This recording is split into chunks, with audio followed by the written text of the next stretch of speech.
última vez eu fiquei 21 dias nos Estados Unidos. No 5º dia alguém olhou para mim e falou assim: pastor Júlio, o senhor cozinha? Eu falei: cozinha. Ele falou: faz um feijãozinho. E eu fui fazer feijão, arroz, feijão. Porque é gostoso uma picanha, é gostoso. Rapaz, eu nunca comi essas coisas chiques não, mas como chama aqui esses frutos do mar chique pra caramba assim? Bem grandão lá. Essa ostra deve, eu não sei, né? Mas tem negócio lá, né? Não é bom. Mas a lagosta, eu nunca comi aquele negócio. Mas aquilo, eu fico imaginando, se a gente comer aquilo todo dia, perde a graça. Mas o arroz e feijão não perde a graça, sabe por quê? Porque arroz e feijão é sustância.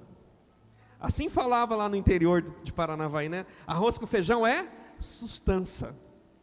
Então o que eu quero falar para vocês nessa noite, nada mais é que sustância. Quero falar para vocês de coisas simples. E eu queria que você abrisse Mateus capítulo 3, versículo 11. E eu quero falar só de 3 princípios. Essa mensagem, muitos de vocês já ouviram, porque eu prego ela uma vez por ano. Uma vez por ano eu prego essa mensagem. Desde 2011 eu prego essa mensagem uma vez por ano. A primeira vez que eu preguei ela foi dia 3 de setembro de 2011. 25 de setembro de 2011. Foi a primeira vez que eu preguei essa mensagem. E desde lá o Espírito Santo todo ano me incomoda para repetir essa mensagem. Coisa tão simples. E o título dela é assim, 3 princípios para uma vida de sucesso. É fácil de aprender, vamos lá? 3 princípios para uma vida de sucesso. Mais uma vez, 3 princípios para uma vida de sucesso. Olha para o teu irmão e fala: fica ligado, irmão, são só 3. Mas eu penso que não é só uma vida, eu penso que é uma vida no Espírito. Porque a palavra diz que nós somos em 3 partes, né? Corpo, alma e espírito. E eu tenho aprendido que nós na verdade não somos corpo nem somos alma, nós somos espírito. Nós somos um espírito que habita num corpo e tem uma alma. Diga comigo: eu sou um espírito que habita num corpo e tem uma alma. Um dia esse corpo vai acabar, amém, queridos? Mas nós não vamos acabar, porque o nosso espírito vai continuar. Então, não importa você ter apenas uma vida de sucesso, mas é uma vida do espírito de sucesso. Eu lembro que um dia eu estava internado, passando por uma fase muito ruim da minha vida, e um pastor aqui da cidade foi me visitar, e todo mundo preocupado, e ele olhou para mim e falou assim: Júlio, a vida de um homem, de uma mulher de Deus, nunca é apenas físico, sempre é espiritual. Tudo que acontece ao nosso redor tem uma luta espiritual. A palavra diz em Efésios que a nossa luta não é nem contra a carne, nem contra o sangue, mas contra principados e potestades nas regiões celestiais. Então, queridos, na nossa vida sempre vai ter um lado espiritual. Então, eu quero ler com você Mateus 3,11, e diz assim a palavra do Senhor: eu em verdade vos digo, eu vos batizo com água para o arrependimento, mas aquele que vem após mim é mais poderoso que eu, e cujas alparcas não sou digno de levar. Ele vos batizará com o Espírito Santo e com fogo. Diga comigo: Espírito Santo e com fogo. Queridos, a palavra do Senhor nos garante que nós seremos tocados, batizados, manifestos, do jeito que você quiser expressar, mas que o Espírito Santo vai ser abundante dentro de nós. Amém, igreja? Amém, igreja? Eu vou falar algo que parece herético, mas não é. O que acontece hoje é que nós temos igrejas com pessoas abençoadas, pessoas que têm o Espírito Santo, porém estão apagando o Espírito Santo. Pessoas que estão, por causa dos seus pecados, por causa dos seus erros, por causa das suas teimosias, têm apagado o mover do Espírito Santo em sua vida. É por isso que a palavra diz: não extingais o Espírito Santo que há em vós. Se a palavra fala que nós podemos extinguir o Espírito Santo, é que nós podemos sufocá-lo. A minha oração hoje é que você entenda que Deus te chamou para ter uma vida, e uma vida em abundância no Espírito Santo de Deus. Não, o amém foi fraco, eu vou falar de novo. Deus te chamou para ter uma vida em abundância no Espírito Santo de Deus. Deus te chamou para viver milagre todo dia. Eu posso ouvir um amém? Deus te chamou para receber provisão do Senhor todos os dias. Não quer dizer, irmão, que o crente não pode ficar triste, pode sim.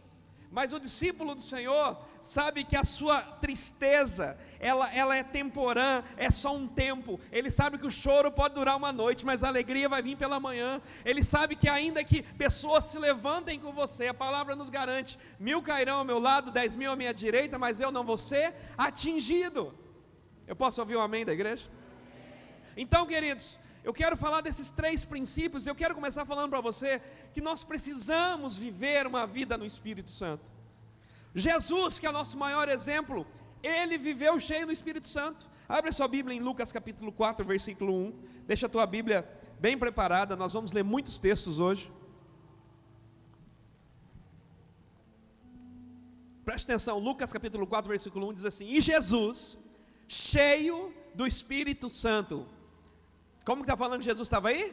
Cheio, pleno do Espírito Santo, voltou ao Jordão e foi levado ao deserto pelo Espírito. Queridos, Jesus ficou cheio do Espírito Santo. Aí eu fico pensando, ele ficou cheio dele mesmo, porque o Espírito Santo é Jesus, é Deus, e a palavra diz que ele ficou cheio do Espírito Santo. Isso nos faz pensar, queridos, que nós não podemos ter um limitador para baixo do Espírito Santo na nossa vida. Deus nos chamou para cada vez mais viver na plenitude do Espírito Santo. Eu posso ouvir um amém, queridos?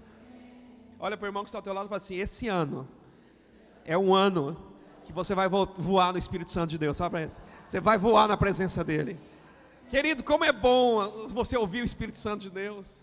Essa semana eu chamei alguns discípulos para a gente orar meia-noite, e a gente começou a orar, buscar a presença de Deus. Querido, como é bom sentir a presença do Espírito Santo de Deus, dando direção, mostrando o caminho. Sabe, queridos, Jesus ficou cheio, mas Ele não só ficou cheio, mas Jesus também prometeu que o Espírito Santo seria dado a todo aquele que cresce. Quem é que crê em Jesus? Né? Seria dado a todo aquele que cresce, e esse Espírito seria como um rio de água viva saindo do seu ventre. Hoje pensando nessa palavra, eu pensei, eu gosto muito de pescar. Eu não sou pescador, mas eu gosto muito de pescar, né? Aliás, eu sou um mau pescador, mas tem alguns pescadores bons aqui na igreja. Mas eu aprendi uma coisa: há uma grande diferença entre o peixe do rio e o peixe do lago. O lago, você sabe que é uma porção de água fechada, e o rio, água corrente. Qual que é a diferença do peixe do lago e o peixe do rio? Normalmente o peixe do lago, você joga lá a varinha e ele puxa, você tira ele. Agora quando você vai no rio, o peixe pode ser desse tamanho, mas se ele cair na vara, parece que tem um gigante lá do outro lado. Você vai aqui, vai puxando, porque aquilo é vivo, foi criado em água viva. Você sabe por que o mar morto é chamado de mar morto? Porque ele só recebe, ele não dá. Meu irmão, a palavra está falando e está te prometendo que Jesus prometeu a você um Espírito que correria dentro de você como uma água viva. Ah, meu irmão, abre a tua Bíblia em João capítulo 7, versículo 37 e 39. Você vai ver essa promessa de Jesus, que vai ser uma água abundante, vai ser algo que vai jorrar diariamente, aliás, não vai parar de jorrar. Essa é a promessa do Senhor. Versículo 37 de João capítulo 7 diz assim: E no último dia, o grande dia da festa, Jesus pôs-se em pé e clamou dizendo: Se alguém tem sede, venha a mim e beba. Quem crê em mim, como diz a Escritura, rios de água viva, aleluia, correrão do seu ventre.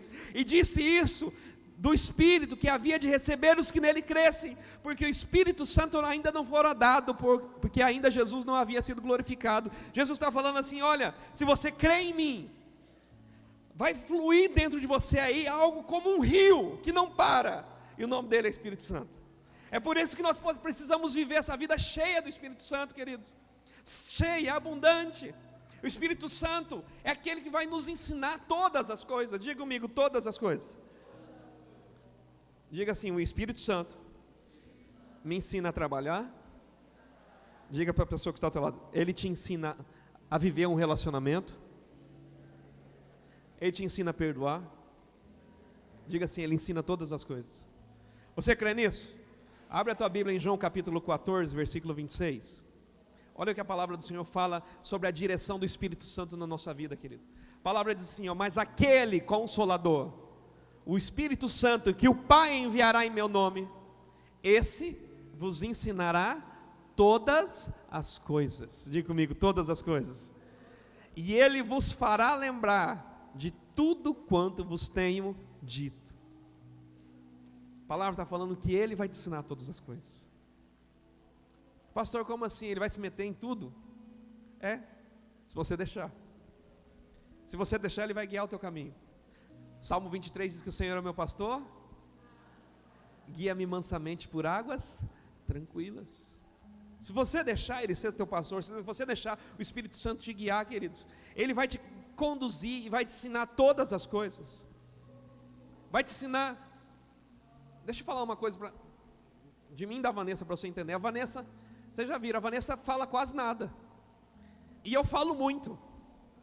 E aí quando eu comecei a pastorear, eu ia conversar com as pessoas, eu não deixava a pessoa conversar, e ela queria falar dos problemas dela, eu já queria entrar no meio, porque eu sou assim. E um dia alguém falou para mim: pastor, eu quero falar, o senhor não deixa. Tipo uma cacetada na cabeça, irmão. Eu cheguei em casa e falei: Espírito Santo, isso é verdade. E o Espírito Santo começou a falar para mim algo, e ele falou assim: a resposta de todos os teus problemas você vai estar na boca dos outros. Eu falei: como assim? Ele falou assim: preste atenção. Todas as vezes que alguém vir trazer um problema para você, a solução está naquilo que ele falou. E aí eu comecei a atender pessoas, e a pessoa chegava: o meu casamento não dá certo, o meu casamento isso, o meu casamento, porque eu não suporto mais. Respondeu para mim. Porque eu não aguento mais. Respondeu para mim. E aí eu fui aprendendo que eu tinha que ouvir mais do que falar.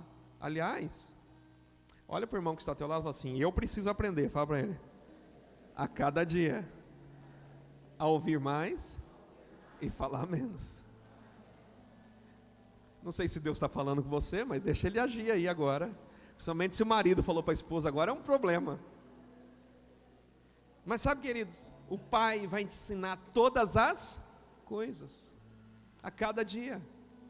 A cada dia. Há um tempo atrás, talvez há um mês atrás,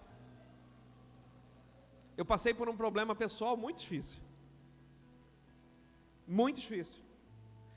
Quase ressuscitou um morto aqui dentro. E eu peguei o carro e fui lá para a chácara, comecei a chorar lá na chácara, e comecei a falar com o Espírito Santo: Espírito Santo, quase ressuscitou um morto aqui. E ele falou assim: só quem ressuscita morto sou eu. Se tem morto ressuscitando aí, não sou eu, e não está morto. Querido, o Espírito Santo nos ensina todas as coisas. Quantos estão entendendo? O Espírito Santo nos dá poder para ensinar as coisas e para vencer as coisas. Atos capítulo 1, versículo 8. Atos capítulo 1, versículo 8 diz: mas recebereis poder do Espírito Santo, que há de vir sobre vós, e ser-me-eis testemunhas. Toda unção é acompanhada de um propósito. Todo poder é acompanhado de um propósito. E a palavra está falando que Ele vai te dar unção, Ele vai te dar virtude, Ele vai te dar poder, para quê? Para você ser testemunha. Mas quem vai te ensinar a ser essa testemunha? O Espírito Santo. Hoje nós tivemos um almoço para as encontreiras, que trabalharam tão bem no encontro. Vamos aplaudir as nossas encontreiras que trabalharam tão bem no nosso encontro, queridos. Foi demais, foi demais. E eu estava lá hoje falando com o Nego me ajudou a assar carne para elas. Eu não fiz nada, só ele que fez. E nós começamos a falar sobre os homens que vão para o encontro. E o Nego falou: pastor, já tenho 2. Já tenho 2. E aí eu falei: Nego, e o fulano?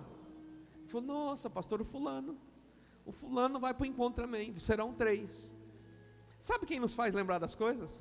O próprio Espírito Santo. Porque Ele tem que nos dirigir dia após dia. É por isso que Ele vai nos dar poder, para quê? Para nós executarmos o nosso propósito. O poder vem para nós executarmos aquilo para o qual Ele nos chamou.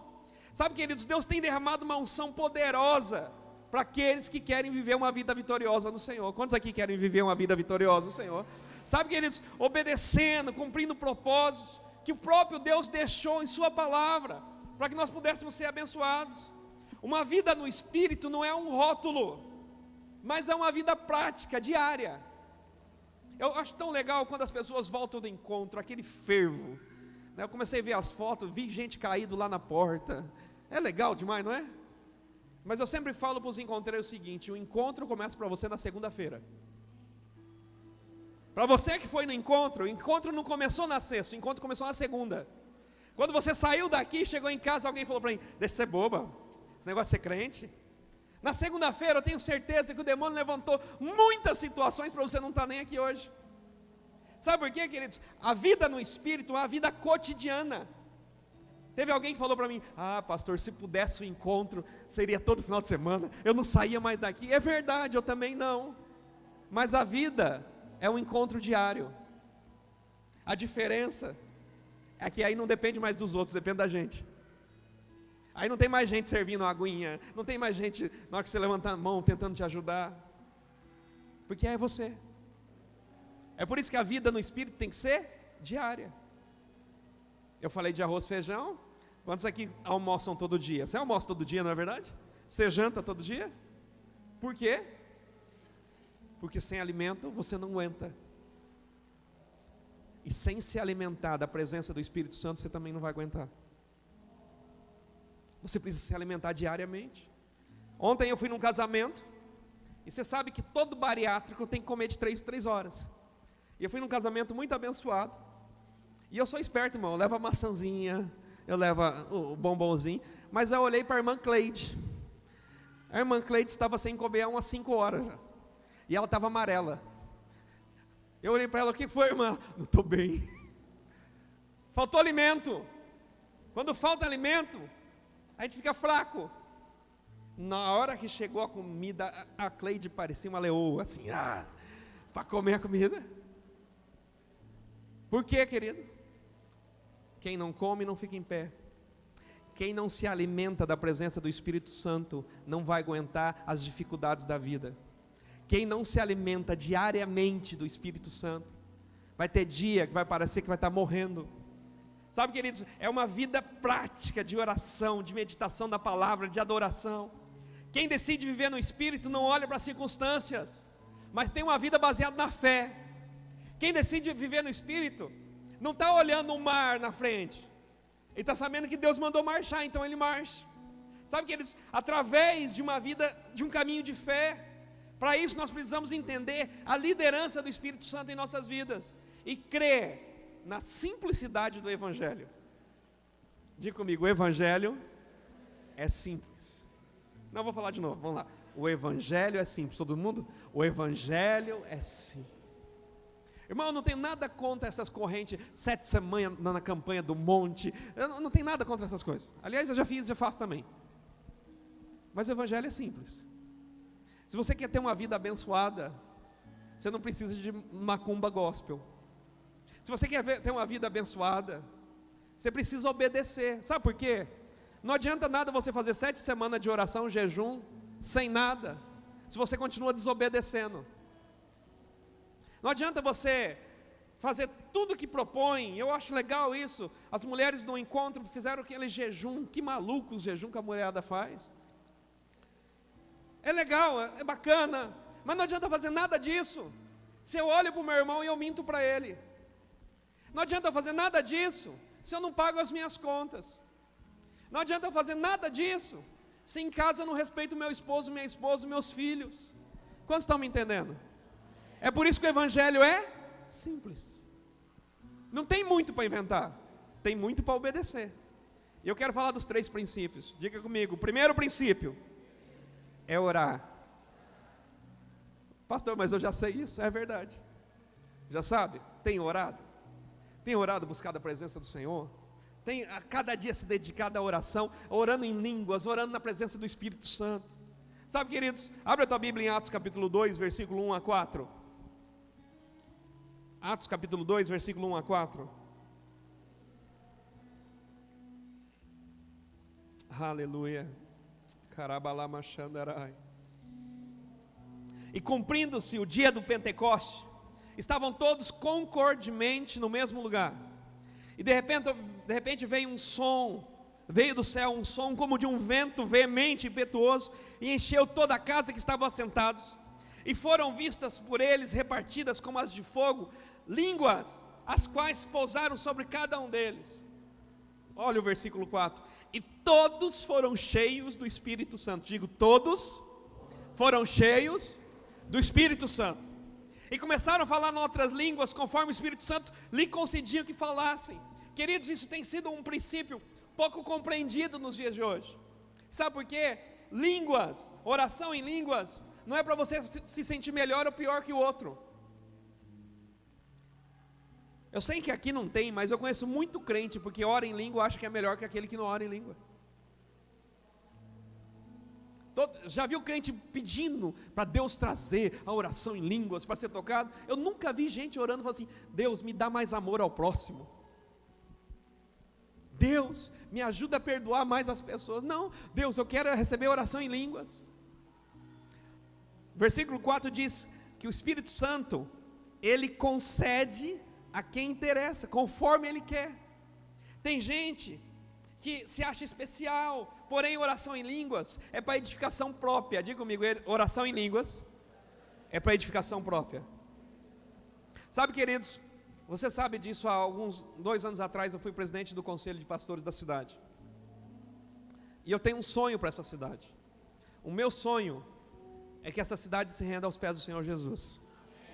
Obrigado pelos 5 amém. Eu vou falar de novo. Essa cidade vai se render aos pés do Senhor Jesus.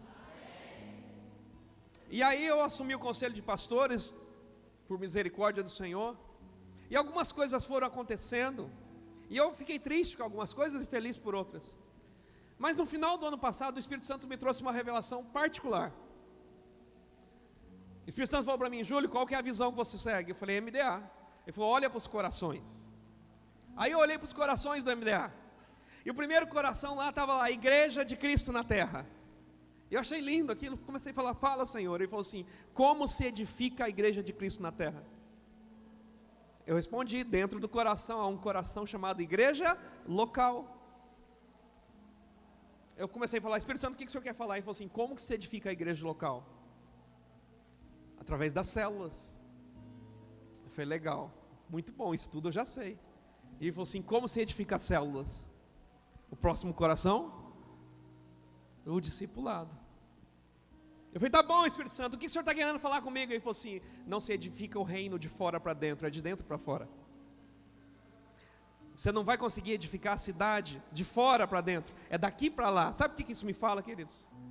Que a edificação de sucesso dessa cidade não começa com uma grande igreja, começa no 1 a 1.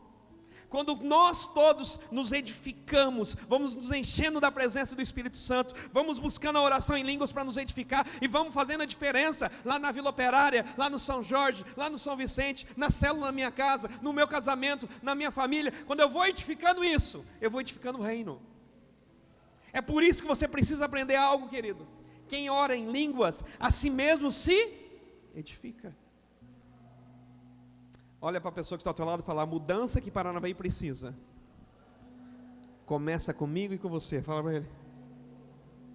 Você crê nisso, querido? 1 Coríntios capítulo 4, 1 Coríntios 14, 4 diz assim: o que ora, o que fala em língua desconhecida, edifica-se a si mesmo, mas o que profetiza, edifica a igreja. Queridos, nós precisamos construir, edificar a nossa vida espiritual, orando em todo o tempo. Diga comigo: orar em todo o tempo. Nós precisamos orar o tempo todo, meu irmão. Mas parece uma coisa louca um negócio desse, né? Como orar em todo o tempo? É possível. Efésios capítulo 6, versículo 18, diz assim a palavra do Senhor: orando, pode abrir Efésios 6, 18 que a gente vai continuar. Orando em todo o tempo, com toda oração e súplica no Espírito, vigiando nisto com toda perseverança e súplica por todos os santos. Queridos, Jesus está te chamando, é para orar o tempo todo, é para falar com Ele o tempo todo. Eu gosto muito de viajar, e quando eu coloco as crianças no carro, é interessante. Você já viajou com criança que não para de falar no carro? E ela começa assim: pai, está chegando, está chegando. O Abner, quando a gente vai para Maringá, quando ele chega no Sumaré, ele fala: pai, chegou em Maringá? E eles começam: pai, quantas cidades faltam? Pai, falta 8, falta 7. Pai, chegou, e não para. E aí, um dia desses a gente foi para Curitiba, e eles no carro, e chegou uma hora que eu não aguentava mais. Pai, está chegando, falta quantas cidades? Eu falei: 153. 153. Ô pai, sério? Eu falei, não filho, precisa ficar quieto. Fica quieto um pouquinho, filho, por favor. Ele falou, não pai, é que eu gosto de falar com o senhor. Queridos, é gostoso falar com o pai. É gostoso. As mulheres estavam lá no encontro se quebrando. Você sabe o que eu fiz? Peguei meus 2 moleques, peguei o seu Valdivino, meu pai, botei no carro, falei, vamos para o Pesca e Pague. Eu fiquei 1h30 colocando isca na vara dos 3. Terminava uma, eu colocava outra, terminava uma, eu colocava outra, e não parava. E hoje meu pai fala, você não pegou nada, eu peguei um. Claro, não deu tempo. Mas tão gostoso ouvir, conversar com meu pai. Eu espero que eu tenha meu pai mais uns 30 anos. Mas se Deus levar ele amanhã, eu falei tudo que eu precisava para o meu pai. Né pai? Te amo, pai. É gostoso falar com o pai. Quando Jesus está falando assim, ore em todo tempo, é para você aprender que Jesus, o Espírito Santo, é o teu pai. Você precisa aprender a falar com ele, é gostoso. Ah pastor, é que o senhor não conhece o meu pai. Meu pai me humilhou, pastor. Vá para o encontro, irmão, lá você vai aprender a perdoar. Meu pai fez isso comigo. Meu pai não é um referencial de conversa como é seu pai, é verdade. Mas o pai que está no céu é o bom pai. Ele é perfeito em tudo que faz. Ele é perfeito em tudo que faz. Então, queridos, aprenda a orar o tempo todo.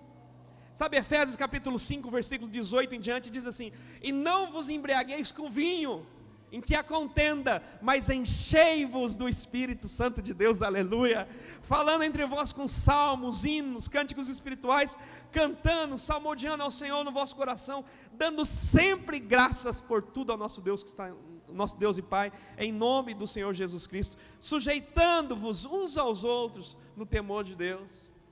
Então, queridos, o primeiro princípio que eu quero falar para ti nessa noite: aprenda a orar.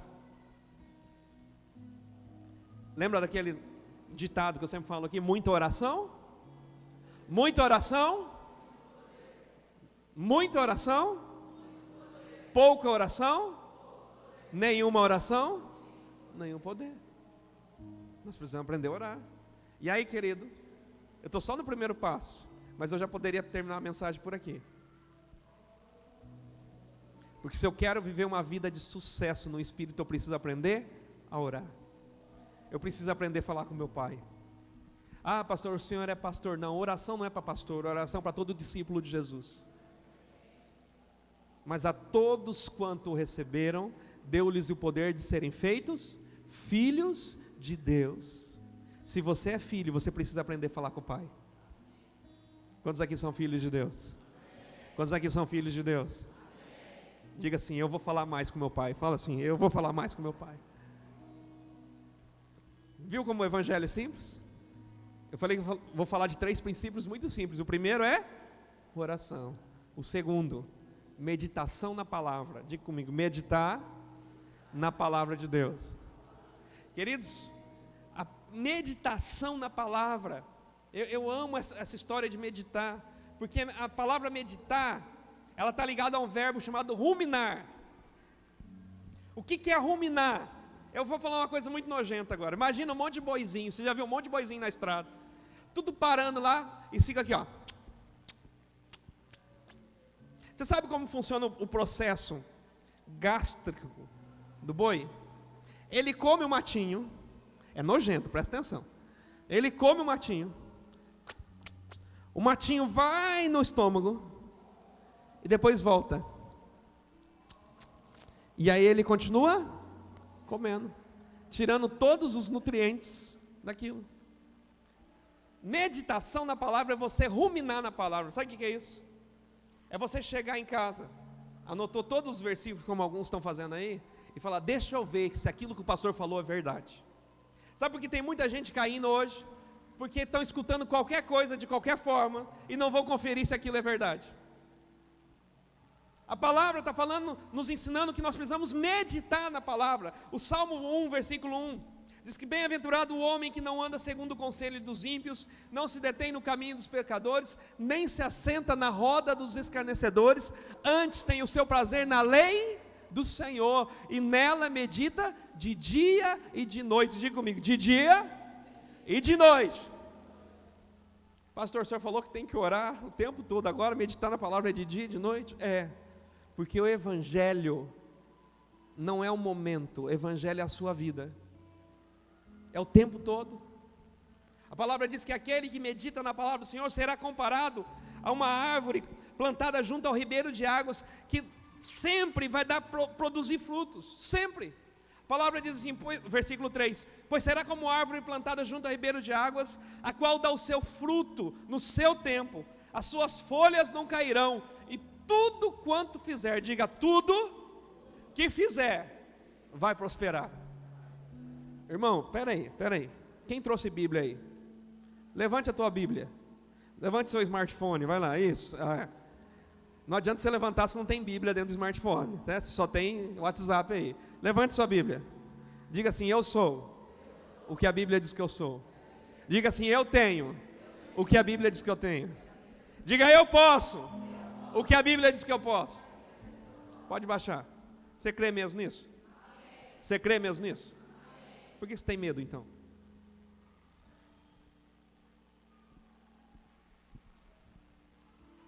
Se você crê mesmo nisso, por que você acha que Jesus não vai fazer um milagre amanhã? De duas uma, ou você não crê, ou você não conhece aquilo que você está falando que crê. Porque se eu creio, eu confio. Se eu creio, eu confio. Sabe uma criancinha? Hoje aconteceu um negócio, eu vou confessar pecado para vocês. Cadê o Reinaldo e a Vânia? Estão aí? Eu falei, hoje a Bia da Vânia estava lá pulando. E aí eu e a Aninha segurando a Biazinha. E ela vinha e pulava. Uma hora eu achei que a Aninha ia pegar, ela achou que eu ia pegar. A menina pulou. E caiu. Aí eu peguei ela, falei, Jesus, graças a Deus não foi nada sério. Peguei ela, levei para a mãe, com aquela cara de bobo. Tá tudo bem, Vânia. Eu falei assim, vem Bia. Ela, Sabe por quê? Porque ela não confia. E vai uns anos para ganhar a confiança daquela menina de novo. Agora o Asaf e o Abner, eu falo, vem filho, eles pulam com tudo. E pula, porque eles confiam no pai. Se você crê na palavra de Deus, você tem que confiar. Sabe por quê? A palavra diz que tudo quanto você fizer, se você meditar na palavra, você vai ser próspero. Aí se fosse você, eu cutucava a pessoa do lado e falava assim, você está entendendo? Eu acho horrível perguntar isso, mas precisa às vezes. Você está entendendo? Você precisa entender e confiar na palavra do Senhor. Sabe, queridos, por isso que eu preciso meditar na palavra do Senhor. Abre a sua Bíblia em Salmo 19, versículo 14. A palavra diz assim, olha, sejam agradáveis as minhas palavras da minha boca e a meditação do meu coração perante a tua face, Senhor, rocha minha e redentor meu. A palavra está nos ensinando que Deus se agrada quando nós meditamos na palavra do Senhor. Queridos, a meditação sempre vai trazer entendimento. O Salmo 49, versículo 3 diz assim, a minha boca falará de sabedoria e a meditação do meu coração será de entendimento. Quando nós meditamos, nós aprendemos e nos tornamos sábios. Você já sentou para conversar com alguém que é sábio? Alguém que tudo ele tem uma resposta bíblica. Tudo você vai falar com a pessoa, ela tem uma resposta bíblica. Eu estava conversando com um discípulo meu esses dias, e ele falou assim, tem jeito, pastor, eu trago as coisas, você tem resposta. E eu estou muito longe de ser um sábio ainda. Mas, sabe, queridos, quando a palavra diz que quando você medita, você se torna um sábio. Você tem resposta. Você já conhece gente que passou por uma crise de casamento, que foi falar com alguém, e o cara falou assim, larga mesmo, mete o pé, sai fora, essa mulher não presta, esse homem não tem jeito. Agora quando você vai falar com um sábio, ele vai falar para você assim, o casamento foi Deus que criou. Então libera perdão, vai ajeitando, dá um jeito.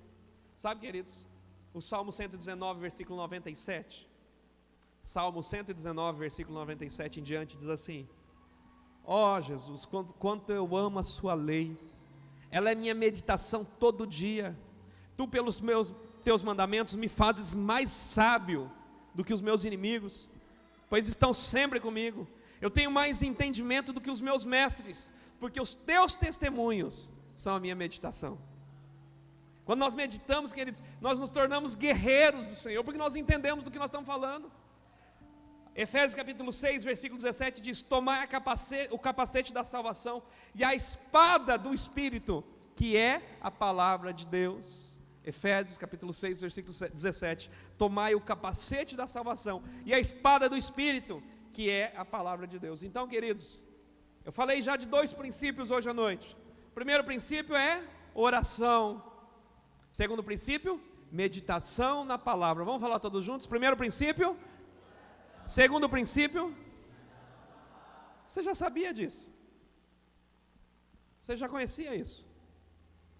Mas hoje eu quero falar do terceiro princípio. E o terceiro princípio é adoração ao Senhor. Diga comigo, adoração ao Senhor. Eu já expliquei, eu vou explicar de novo a diferença de adoração e louvor. Você louva a Deus pelo que Ele te dá, e você adora a Deus pelo que Ele é. Eu louvo a Deus pelo que Ele me... Eu adoro a Deus pelo que Ele... Eu louvo a Deus pela família que Ele me deu, amém? Quantos podem louvar a Deus pela família que você tem? Eu louvo a Deus pela casa que Ele me deu. Você pode louvar a Deus pela casa? Alugada, amém, mas você pode pagar o aluguel, amém? Quantos podem louvar a Deus? Eu louvo a Deus pelo carro, amém? Quem pode louvar a Deus pelo carro, amém? Eu louvo a Deus pela bicicleta. Eu louvo a Deus pelo que Ele me dá. Eu louvo a Deus pela cura que Ele me dá. Por exemplo, hoje, a nossa irmã Érica está na recuperação de um tratamento de câncer, está vencendo em nome de Jesus, e vai vencer em nome de Jesus. E daqui uns dias nós vamos poder louvar a Deus pela recuperação da Érica aqui, amém? Você crê nisso? A gente louva a Deus pelo que Ele nos dá, mas eu adoro a Deus pelo que Ele é. Eu não adoro a Deus pelo que Ele me dá, eu adoro pelo que Ele é. Isso quer dizer o seguinte, querido, que ainda que Ele não me dê, eu vou continuar adorando Ele. E esse tem sido o ponto crucial nas igrejas de hoje em dia. Sabe por quê? Não estou falando de você, mas eu quero só que você pense. A maioria das pessoas hoje não vem para dar nada, só vem para receber na igreja. Se a mensagem não é boa, se o louvor não é bom, se alguma coisa não acontece bem, a pessoa sai daqui frustrada. Porque as pessoas estão vindo para a igreja para receber. A mensagem do pastor hoje, ó, já ouvi aquela mensagem, faz 5 anos que eu estou na igreja, todo ano ele prega ela. 5 anos.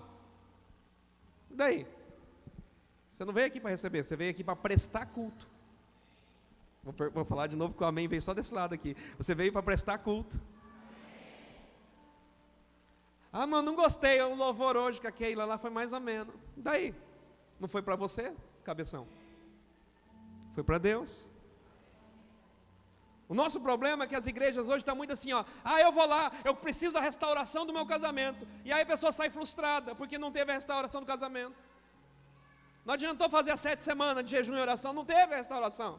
Ah, essa igreja não presta, esse pastor não tem poder. Aí eu vou para aquela outra igreja, porque lá a oração do pastor é mais forte. Eu já ouvi isso aqui, gente. E a vontade é falar, vai mesmo. Nós não fomos chamados para receber. Receber é consequência de obediência. Diga comigo, receber é consequência de obediência. Nós fomos chamados para dar. É melhor dar do que receber. A Bíblia que diz isso. É por isso que a adoração nos dias de hoje está sendo deixada de lado. É por isso que se a gente começasse aqui uma campanha de milagres, e gente começasse a receber milagres, essa igreja estaria cheia. Mas se eu começasse uma campanha de sacrifício para você dar, essa igreja se esvazia rapidinho. Porque o evangelho que é pregado hoje é um evangelho mentiroso.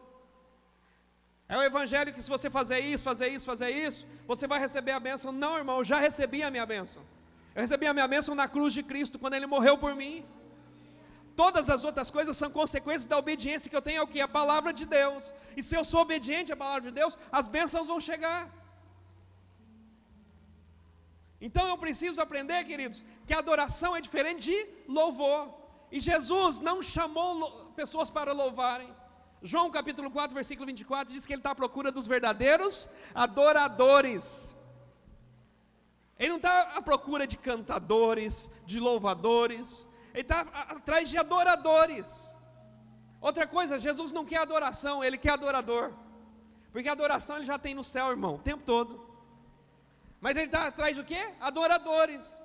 Aqueles que o adoram em espírito e em verdade.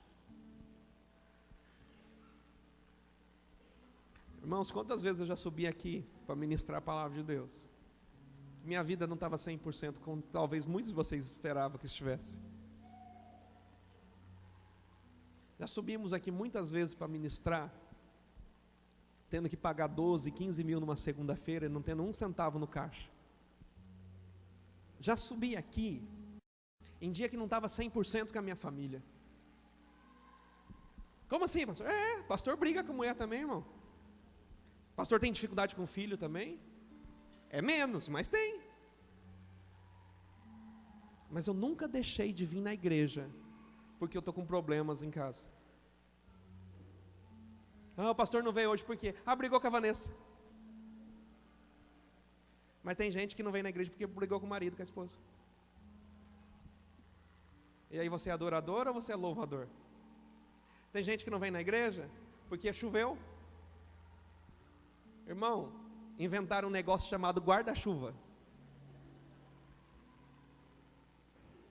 Antigamente, o pessoal ia para a igreja, eles não falavam em quilômetros, eles falavam em léguas. Sabe o que é isso? Eu posso estar errado, mas para mim uma légua é 6 quilômetros. Alguém confirma isso? 6 quilômetros? Uma légua é 6 quilômetros. As pessoas falavam, vai para o culto, vou. Que distância? Umas 5 léguas. As pessoas saíam de manhã para ir no culto à noite. E hoje, os adoradores falam assim, não estou afim hoje. Hoje tem final, o Corinthians vai jogar. Não dá, hoje é final da Copa do Mundo. Sabe, queridos? Talvez você está falando assim, o pastor está batendo demais hoje. Não, é que o evangelho é simples. E eu não quero, em nome de Jesus, edificar uma igreja de gente que fica só chorando. Eu quero edificar uma igreja junto com vocês, de pessoas vitoriosas em Cristo, que não adoram ao Senhor pelo que Ele dá, não. Vão receber muito porque o Senhor é bondoso, o Senhor é misericordioso, o Senhor dá graça, mas vão receber muito mais porque são obedientes à palavra do Senhor. Olha para o irmão que está ao teu lado e fala, chega de mimimi, irmão, fala para ele.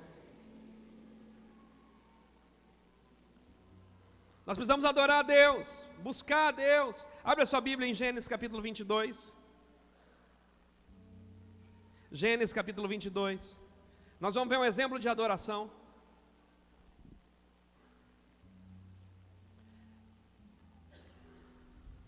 Gênesis 22. E aconteceu depois dessas coisas, que provou Deus a Abraão e disse-lhe, Abraão, ele disse, eis-me aqui. E ele disse, toma agora o teu filho, teu único filho Isaque, a quem tu amas, e vai-te à terra de Moriá, e oferece ali o holocausto, sobre uma das montanhas em que eu te direi. Então se levantou Abraão pela manhã da madrugada, e abordou o seu jumento, e tomou consigo 2 de seus moços, a Isaque seu filho, e cortou lenha para o holocausto, e levantou-se, e foi ao lugar que Deus dissera. Ao terceiro dia, levantou Abraão os seus olhos, e viu o local de longe. Presta atenção, você conhece a história de Abraão, e eu gosto, vem cá, Odal, você está com o cabelo muito bonito hoje, você vai me ajudar a pregar aqui, vem cá. A palavra, fica ali no cantinho, filho, é isso. Aí. Não vou pôr você para dançar hoje, tá? Presta atenção. A palavra diz que Deus deu uma palavra para Abraão, que dele sairia uma grande nação. Uma grande nação começa com um filho. Mas Abraão e Sara não podiam ter filhos. Tinha uma esterilidade na história. Mas Deus falou para ele, eu vou te dar um filho, Abraão. E Abraão começou a acreditar naquela história. Quando Abraão começou a acreditar naquela história, você sabe da história, antes veio Ismael, o filho com a serva Agar, mas não era ainda o Isaque. De repente um milagre aconteceu. E o milagre chamava Isaque. E esse hoje vai ser o meu Isaque. Desde criança eu imaginava na escola bíblica dominical que Isaque era um nenenzinho. E aí eu fui estudar um pouquinho, alguns teólogos falam que Isaque tinha 15 anos. E alguns teólogos falam que ele tinha 19. Então na minha teologia ele vai ter 17. Pega pelo meio. Então estava lá Isaque com 17 anos. E eu fico imaginando Abraão ensinando Isaque, irmão. Por exemplo, vem cá, filho. Ô Isaac, meu filho, que cabelo bonito, filho. Filho, essa cor não está combinando bem, mas tá legal. Isaac, vamos falar, filho. Ó, quando você crescer, filho, você vai arranjar uma namorada bonita, filho. Tá? Mas cuidado com as pombagiras, filho. As pombagiras aparecem, aquelas mulheres com roupa decotada, sabe? Cuidado, filho. Vai te levar para o inferno essas mulheres. E depois que casou, não tem volta. Ou você ora para ela morrer, ou espera ela morrer. Tá bom, filho? Filho, vai lá, vou te ensinar a jogar futebol agora. Vai lá, filho, vai lá.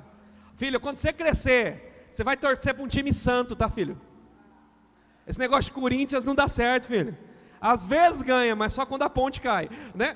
Filho, presta atenção, filho, ó, a bola, ó, domina aí, filho, domina. Isso, filho. Toca pro pai. Ó, pega aí, filho. Isso, filho.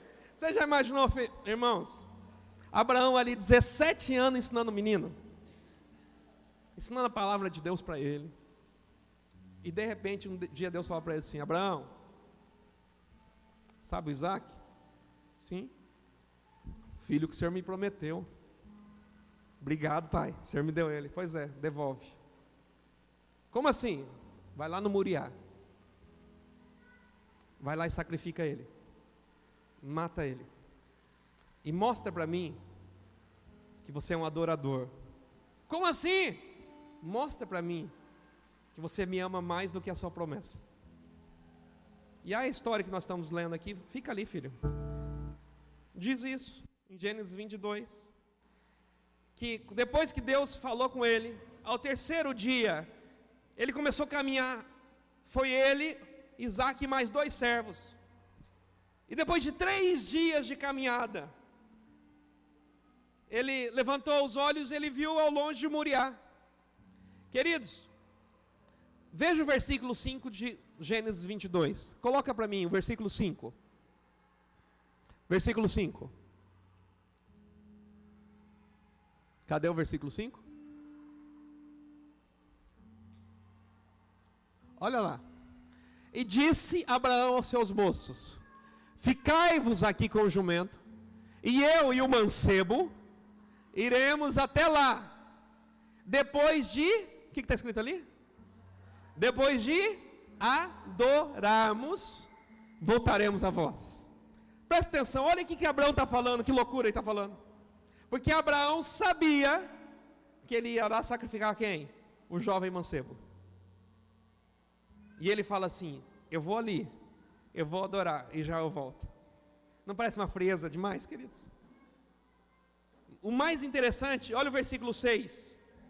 Tomou Abraão a lenha do holocausto e pô-la sobre Isaac seu filho. E ele tomou o fogo e o cutelo na sua mão, e foram ambos juntos. Sabe quem levou a lenha? O próprio sacrifício. Quem levou a lenha foi o próprio Abraão. De repente, o próprio Isaac. De repente, Isaac fala: onde está o sacrifício, papai? Versículo 7. Então falou Isaac a Abraão seu pai: meu pai. E ele disse: eis-me aqui, meu filho. E ele disse: está aqui o fogo, a lenha, mas onde está o holocausto? Queridos, deixa eu dar uma palavra para você. Adorar é saber que Deus vai prover. Diga comigo: adorar é saber que Deus vai prover. Olha o versículo 8. E disse Abraão: Deus proverá para si o cordeiro para o holocausto, meu filho. Assim caminharam ambos juntos. Queridos, adorar é saber ouvir a voz do Espírito Santo em todo o tempo. Para mim acontece algo muito sério nessa história. E me permita falar algo que talvez soe uma heresia no teu ouvido, mas não é, preste atenção. Do versículo 8 para o versículo 9, a história dá um salto. No versículo 8, Abraão está falando com Isaac: Deus vai prover. No versículo 9, eles já estão no local de holocausto. No versículo 9, alguma coisa já aconteceu. Porque, preste atenção, vem cá, Isaac. Isaac fala assim: papai, cadê o holocausto? E papai respondeu: Deus. Imagina chegando no Moriá, e fala assim: papai, cadê o holocausto? E Abraão olha para ele e fala assim: o holocausto é você, filho. Você acha que ele fez assim: tá bom, papai, me mata que eu estou louco para virar um holocausto? Você acha que aconteceu isso, irmão? Vou tomar aqui Eu penso que Abraão, que era um pouquinho mais forte, pegou Isaac e deu um pau nele, pá, e já partiu para cima dele, e segurou aquele menino, amarrou aquele menino. Mas presta atenção, quem era aquele menino? Mas quem prometeu o filho para ele? Sabe que, fica aqui, filho, sabe o que isso me fala? Tem muita gente correndo atrás das promessas. Tem muita gente correndo atrás de promessas. Mas se Deus pedir a tua promessa hoje? E se Deus pedir hoje o teu casamento de volta? Se Deus pedir o teu emprego de volta? Se Deus pedir o teu ministério de volta? Pastor, mas foi Ele que deu. Sim, foi Ele que deu Isaac também. Felipe contou uma história que eu contei para ele. Ele roubou minha história terça-feira. Eu vou repetir a história. Diz que um pastor queria muito ter uma grande igreja. Muito, queria ter uma grande igreja. História é real, queridos. E ele orou muito tempo para ter uma grande igreja. E ele era muito usado em curas, sinais, maravilhas, coisas aconteciam. E um dia, o filho desse rapaz, desse pastor, teve câncer. Eles oraram muito, muito, muito mesmo. Mas não teve jeito, o filho morreu. Ele já tinha curado tantas pessoas, mas o filho dele não conseguiu curar. Esse pastor entrou numa depressão profunda. E um dia, a mulher dele procurou um pastor e falou assim: ajuda o meu marido. Depois que nosso filho morreu, faz 2 meses que ele não para de chorar. Está querendo largar o ministério, está querendo largar tudo. Quando esse pastor foi numa conferência, e lá no meio da conferência, um outro pastor teve uma revelação. Pode baixar a cabeça. Teve uma revelação, e nessa revelação, o pastor falou para o pastor que tinha perdido o filho. O pregador falou assim: olha, Deus está falando hoje que Ele está tapando uma ferida que Ele mesmo fez. E a partir de hoje você não vai chorar mais por esse filho. Passou o tempo, a ferida realmente foi tapada. Esse pastor tentou continuar o ministério, mas as coisas não andavam. Até que um dia, numa outra conferência, um pastor chega para ele e fala assim: Deus mandou dar uma palavra para você. Ele falou: qual? Ele falou assim: agora a tua igreja vai crescer. Ele falou assim: por quê? Ele falou: porque agora você sabe o valor de uma alma. Você perdeu um filho, você sabe o valor de uma alma. Queridos, só quem é pai e mãe entende o que Abraão fez naquele dia. Só quem é pai e mãe sabe que é botar um filho no lugar do holocausto e falar assim: Deus, eu te amo mais que ele. Deus, eu te amo mais que o meu ministério. Deus, eu te amo mais que a minha igreja. Deus, eu te amo mais que qualquer presente que você possa me dar. Eu te amo mais que o meu carro, mais que a minha casa. Eu te amo, Senhor. A palavra diz que ele pegou o cutelo nas mãos. E queridos, eu fico imaginando aquela cena, porque um pai não ia conseguir olhar para o filho. E eu fico imaginando aquele pai tentando tapar os olhos do filho e falando: filho, eu te amo, mas eu amo mais meu Deus. E a palavra diz que na hora que o pai levantou o cutelo, algo aconteceu. É por isso que quem vive uma vida no Espírito precisa aprender a ouvir a voz do Espírito. E diz que na hora que levantou o cutelo, uma voz falou: para, Abraão! Para, Abraão! Deus já viu quando você adora Ele. Para, Abraão, olha ali do lado. Já tem um cordeiro para sacrifício. Sabe, queridos? Obrigado, filho. Eu preciso orar. Eu preciso meditar na palavra. Mas o que Deus está procurando são adoradores. Sabe como a gente vai mudar a história dessa cidade? Quando esses 300 adoradores entenderem que eu não amo a Deus pelo que Ele me dá, eu amo pelo que Ele é. Quando eu entender que as minhas bênçãos são só bênçãos e eu posso usá-las como sacrifício. Quando eu entender que Ele me chamou para ser adorador, Ele me chamou para eu prestar culto a Ele, Ele me chamou para eu subir o Moriá. E talvez hoje o que você precisa, e eu estou encerrando, é você subir o Moriá. Fique em pé que nós vamos orar.